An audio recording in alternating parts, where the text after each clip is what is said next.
About 6 years ago, I had a very unnerving experience while camping with my wife at Saint Croix State Park in east central Minnesota. I have mostly kept this story to myself, as on the surface it could easily be dismissed as an encounter with any number of common animals in the area. I'm fine if you're skeptical of this account, but I wanted to put it out there just in case anyone from Minnesota would care to visit the location and conduct their own investigation. It was early May in 2016 when my wife and I decided to go on a spring camping trip. We browsed different state parks in our area and landed on Saint Croix State Park, roughly 10 miles southeast of Hinckley, Minnesota. I love backpacking, so we decided to reserve one of the park's backpack campsites called Bear Creek Camp. I had visited this state park once before, but I wasn't familiar with the specific campsite we'd be hiking to. We left in the afternoon and arrived at the trailhead parking lot with about 2 hours of daylight left. We donned our backpacks and set off into the woods, following a wide trail that could easily accommodate a large vehicle.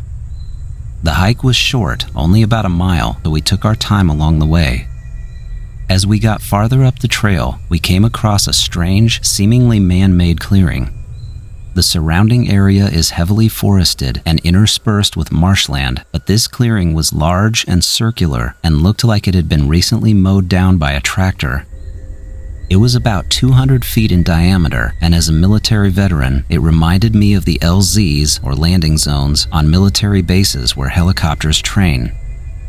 I thought it was unusual though, because it was located deep in the woods, at least half a mile in, and far away from any of the park's main campsites or attractions. I could see how they might create a landing zone for air ambulances and emergencies, but this particular location made no logical sense to me. It would be much better near the entrance station. We continued on and eventually reached a sign directing us toward Bear Creek Camp. When we arrived, we were pleasantly surprised to find 2 large wooden lean-to structures screened in with raised wooden platforms for sleeping. Based on the limited information on the website, I had expected to tent camp, but we quickly decided to set up our sleeping bags inside one of the shelters. As we settled in, a feeling of unease began to creep over me. I am highly experienced in the outdoors, and I've spent countless days exploring remote corners of the mountains out west, so it really takes a lot to make me uncomfortable in the wilderness. But despite the growing sense of something oppressive, I didn't mention anything to my wife and continued making dinner on the camp stove. As dusk fell and we sat at the picnic table, I could tell my wife was also starting to feel uneasy about being out there. Being a lifelong Christian, she asked if we could pray together and sing a short hymn, which we did, and that brought us both some comfort. As it got dark, we started a fire and chatted for a while, but I still couldn't shake this feeling that there was something in the woods around us. The only way I can describe it is it felt like something didn't want us there. When it came time to sleep, I decided to hang the outer shell of our tent behind the screened wall of the lean-to, using it like a curtain. I did this somewhat irrationally, but my intent was to block out whatever was causing this deep, unsettling sense of evil we were both feeling. I guess you could liken it to a kid pulling the covers over their head to feel safer. Despite the strange atmosphere, we both managed to fall asleep, but within an hour or two, we were woken up by a chorus of the strangest noises I've ever heard. These sounds completely surrounded our shelter, and it was a variety of loud yells and calls. Some of them were distinct howls, and others sounded like bizarre whooping noises you'd expect to hear from a monkey or some kind of primate. My wife, clearly awake now too, asked if I knew what was making the noises. I knew this wasn't right, but I told her it was coyotes. I didn't believe that for a second because I've gone coyote hunting many times in my life, and I'm very familiar with the range of calls they can make. What we were hearing absolutely wasn't coyotes, and it didn't sound like any other animal I have ever heard. At that point, I felt uncomfortable enough to reach into my pack, grab my handgun, and keep it at my side. Knowing we had some kind of protection, my wife eventually went back to sleep, but I stayed awake for a long time that night, just lying on my back and listening to these awful cries echoing around us. Some of them sounded farther away, but then there were some that sounded like they were right outside of our shelter, and I could tell they were all moving around. Eventually, in the very early morning, the sounds slowed down and I managed to get a couple hours of restless sleep. When the sun finally started to come up, we were both more than ready to get out of there, so we quickly packed up our gear and left the site. As we hiked out and got closer to the main part of the park, I could feel the anxiety and fear I'd had all night slowly go away. When we finally got back to our car, we decided to spend the rest of our trip in the more populated area of the park. We ended up having an enjoyable couple of days after that, but still talked quite a bit about what had happened that first night. Since then, neither one of us have ever come up with an explanation for what could have been out there at that shelter. I realize many people will say this was simply an encounter with coyotes or wolves, both of which are common in this part of the state. All I can say is that I've spent hundreds of hours in the North Woods and heard countless animal calls, and what we experienced that night was completely different and not normal. On top of that, I find it really strange that my wife and I both had that same dark, foreboding feeling before we ever heard anything. If you live in Minnesota and are at all curious about what we experienced, I cautiously encourage you to visit the same site. I don't say that lightly though. Take every precaution you think you might need.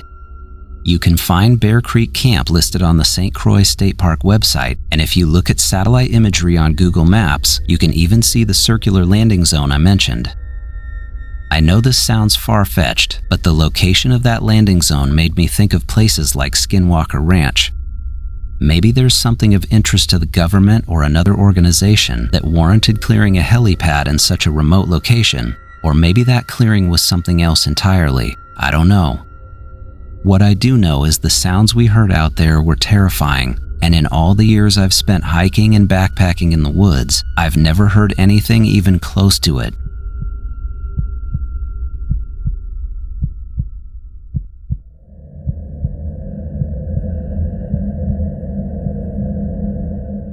I go back and forth on whether I want to talk about this or not when I'm with people. It's not something I ever bring up unless someone says something that makes me think they might believe me, or at least not laugh at me. Even now, I don't know what to make of it, and I don't have an explanation. I just know it happened, and the memory of it is this strange clarity and fogginess all at the same time. Back in 2007, I was living near downtown Auburn, Alabama, and renting a house with a roommate just a few blocks from where we like to hang out. It was an older house with big windows and creaky floors, and my roommate and I were both in our mid-20s, just working and living life with nothing particularly exciting going on. One night I went out drinking with a handful of friends and had walked to the bar because it was only 2 blocks from my house. It was a small neighborhood place with cheap beer and music, and we were all hanging out, playing pool, and dancing a little. I'll admit that I got mildly drunk, but nothing too crazy, and after being there for a couple of hours, I decided I was done for the night. It was still early enough for me to walk back home alone, and I remember thinking a few minutes of fresh nighttime air after being in a cramped bar sounded nice. As I was walking home, I kept noticing these really fast flashes of light hitting me. The first time it happened, I thought it was a streetlight having problems above me, but there weren't any near me, and the light didn't seem to be coming from anywhere that I could pinpoint. It felt like it was coming from above me, but it was hard to tell, and I actually stopped on the sidewalk at one point to look around, trying to figure out what it was. I didn't hear any people or noises other than a few cars on the road, and it wasn't like a beam of light from a flashlight. It was more like a camera flash, but really fast and in short little bursts. I even started looking in the windows of the houses thinking someone was screwing with me, but I didn't see anyone. This happened off and on all the way back to my house, and I have to say it was a little creepy. When I got home, I locked the door behind me and was a little annoyed by the flashing light thing because I had convinced myself that someone was doing it on purpose. Then I did what I always do after I've been drinking.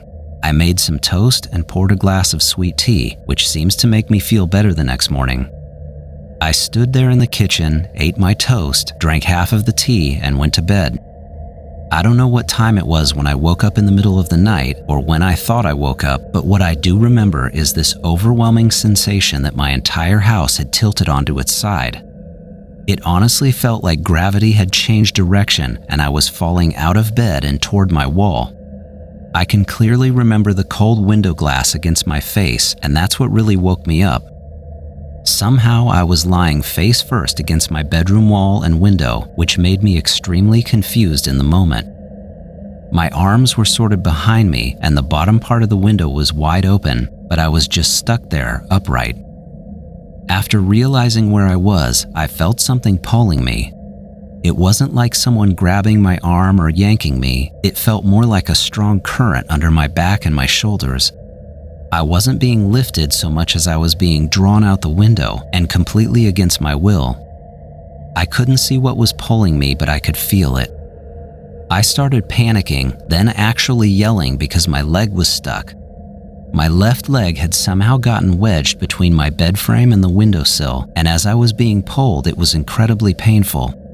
That's another reason that I really can't chalk this up as a dream, because it was a sharp, real pain. I've always heard people say that you can't feel physical pain in your dreams, and maybe that's true, but I felt this for sure. It was intense, and I was yelling, "My leg is stuck," over and over, like I was trying to get someone's attention, but I wasn't sure who I was even yelling at. Eventually, whatever was pulling me didn't stop, and my leg gave way. Then I slipped through the window. I remember the pressure releasing and this rush of cold air as I went outside. The very next thing I remember was being completely outside of my house and getting pulled up backwards into this massive oak tree that stood just a few feet from my bedroom.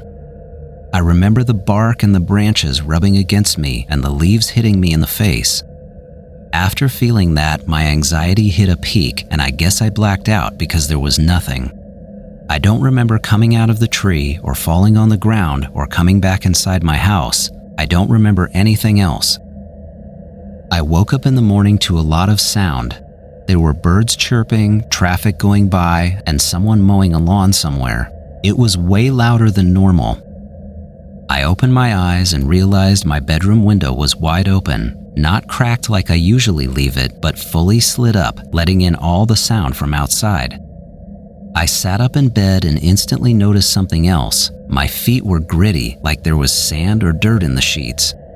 I pulled my legs up and saw little smudges of dirt around my feet and down by the edge of my bed. Thoroughly confused, I looked at my open window, and everything I usually kept on my windowsill, which was just a couple of candles and a small framed photo, were scattered down on the ground outside. My window was about 6 feet off the ground, and there was no ledge or porch outside, just the ground. I don't know how long I sat there trying to figure out what was going on, but I felt dazed or like I'd been hit in the head.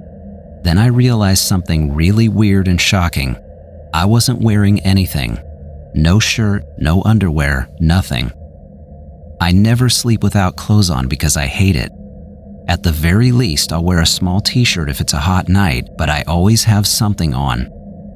Then, just seconds after that, I noticed the pain in my leg, right behind the knee. I reached down and twisted to look at it, and there was a massive bruise, totally black and blue, right where my leg had been stuck during whatever happened to me. Seeing this was just too much, because I knew for sure something had happened, and this wasn't just a dream. I got out of bed, threw on whatever clothing was close by, and started pacing around my house. Every door was still locked and every window was closed except mine. My roommate was still asleep in her room, and when she finally woke up from me walking around and being loud, I told her the entire story, and she said she hadn't seen or heard anything all night. She didn't hear me come in after walking home or making toast and tea, and said she definitely didn't hear me yelling. My mind went straight to being drugged at the bar, which almost terrified me more than not knowing, but the more I thought about that, the more it didn't seem possible. I clearly remembered the walk home and the toast and tea and even going to bed. I was slightly buzzed but totally aware. I know I didn't black out, and I didn't even have a slight hangover. I just had no idea what had actually happened to me that night. Later that day, I told the group of friends I'd been with what had happened. They mostly dismissed it as a dream, and one of them even laughed and said I had been abducted by aliens. As someone who doesn't even think about things like that, the thought of it hadn't even crossed my mind, but for the rest of that day, I found myself thinking about what he said again and again, and in a very serious way that wasn't funny. It had all started with those crazy flashes of light coming from who knows where on my way home, then turned into this crazy fight for my life situation as I was being pulled out of my house by some unknown force. Within a day or two, I was convinced that whatever it was, it had actually happened. I never got an answer to anything. I never filed a report with the police. I never saw a doctor either, because what would I even say to them? I just quietly moved on with my life, and I guess I just pushed it all down like it never happened. I moved out of that house and went back to my parents' place for a while not long after that because I wasn't sleeping well and it started affecting my attendance at work. I should also mention that for probably 6 months after moving back in with my parents, I was having vivid recurring dreams where I was being pulled up against that tree again, and they were terrifying every single time. It's been like 18 years since it all happened, and I still think about it. Not all the time, but it will just pop into my mind once in a while, and I hate it. At this point in my life, I don't want any answers or explanations. I just want it to go away and pretend it never happened. I'm sure a lot of people would feel differently about that and want to remember, but it scared me so badly that I'd give anything to never think about it again.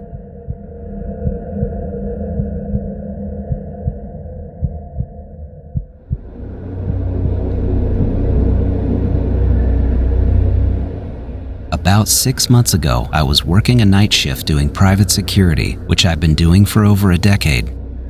I had just finished refueling one of our patrol vehicles and was driving back to my post. It was somewhere around 9 or 9:30 at night, and I was heading northbound on the PCH through Malibu, just past the gas station, when I noticed something incredible over the ocean. There were 6 glowing orange-red lights moving slowly in a stacked formation, hovering just off the coast. The formation wasn't completely straight, it was more like a loose vertical stack. There were a few in a line, then a gap, then a few more above that. I thought they were helicopters flying in formation or something, or maybe some kind of small planes, but as I watched them, I ruled that out pretty quickly. They didn't have any of the required FAA lights or strobes blinking, they were just steadily glowing. Chinese lanterns had crossed my mind too, but there was no way they'd be staying together perfectly like that. These lights were moving in a smooth, coordinated line, and they picked up speed as they moved along the coastline. Lanterns don't do that. Anyone seeing them would agree that they were under some kind of control. Other drivers around me on the highway were seeing them too, because a few cars started slowing down, and a few of those even pulled off onto the shoulder. I kept driving because I didn't want to lose sight of them, but I wish now that I had stopped. I didn't really think about stopping the car because I was too focused on keeping the lights in view. I regret that part the most because I had a clear line of sight and I probably could have gotten a decent photo or video if I would have stopped. The whole thing was pretty short though, and only lasted about a minute and a half. As soon as I lost sight of the lights, I called a buddy of mine who I knew was down at Zuma Beach that day. I asked him if he had seen anything weird over the water, and right away he said yes. He and his girlfriend had seen the exact same lights from the beach and had watched them go all the way up the coastline. Not long after that, I got back to my post, but I didn't stay there for very long.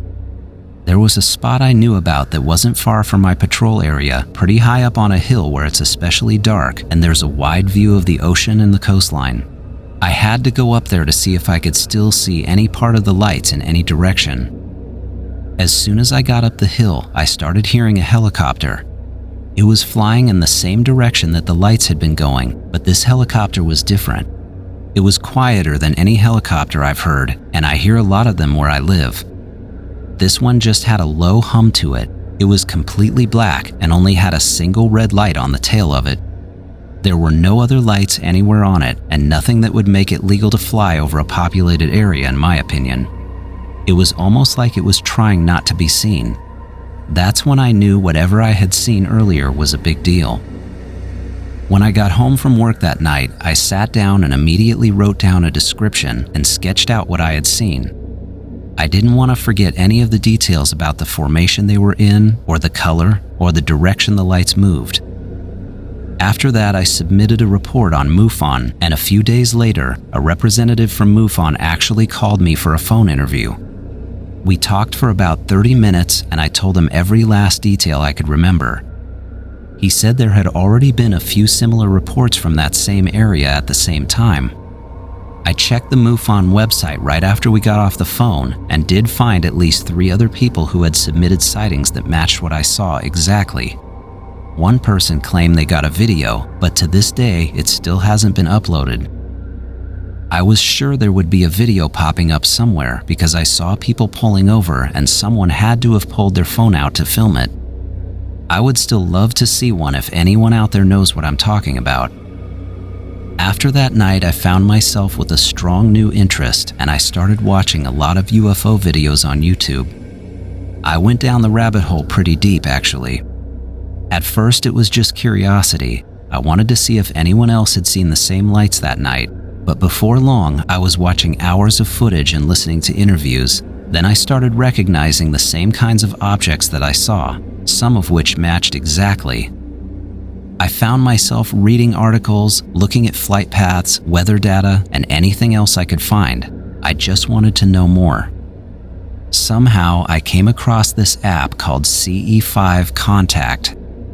Don't judge me here, I was really getting into it, but the app is based on the idea that you can sometimes initiate contact with UFOs using specific tones, lights, and meditative practices. At the time, I figured, why not? I downloaded it to my phone and took it up to the same dark hill I always go to at night. When I got up there, I played the tones out of my window and tried some of the other protocols, and I'll totally admit it, I felt like a complete fool. I'm not an idiot, and just like you might be thinking now, I thought I was probably wasting my time, but something weird started happening to me. The following week, I started seeing more strange lights in the sky, not just distant ones either. Some looked a lot lower and like they were hovering just above the ground or even landed somewhere back in the hills. I would try to drive toward them, but every time I got close, I wouldn't be able to find their exact location. I started to get this strong feeling that I was being watched. It wasn't a threatening feeling, but it was intense, and I've never felt anything like it. A few nights later, I was back up on the hill again. I had parked and turned off the car, just using my app and listening to the night, and I must have dozed off for a few minutes. When I woke up, it was pitch black out and there were no sounds at all. There were no crickets, no wind, and no traffic in the distance, just total silence. It really felt like time had completely stopped. Then gradually everything came back. Slowly I could hear the sound of the wind and the distant city noise. I thought it was odd, but started the car and went on with the rest of my night. The next morning, I woke up with the strangest feeling, like I was seeing everything more clearly. I felt calm and completely relaxed, almost like I had gotten a full-body massage or had been meditating for hours. My thoughts were clearer than they'd ever been, which was not normal for me. I wasn't overthinking anything in my life, I was just understanding it. Literally anything I looked at, from the news, people's conversations, and work to daily life decisions, I could analyze and comprehend in a much deeper way. I noticeably had no anxiety or worry about anything, and I felt like part of my brain had switched on that I didn't even know was there.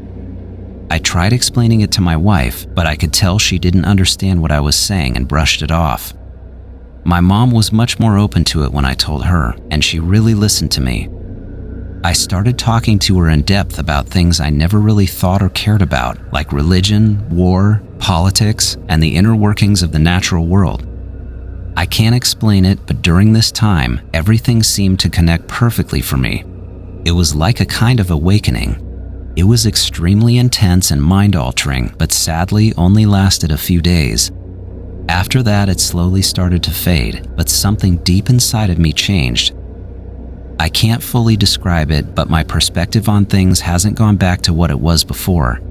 I question more now, and I spend so much time researching and learning about all kinds of random things with a real, honest desire to understand, and I don't know why. I think I got a glimpse into something that is just beneath the surface in all of us, but it's something we can't quite access yet for some reason. I know I wouldn't have ever gotten to this place mentally or spiritually if I hadn't had that experience on the highway. It really changed me, and my life hasn't been the same since.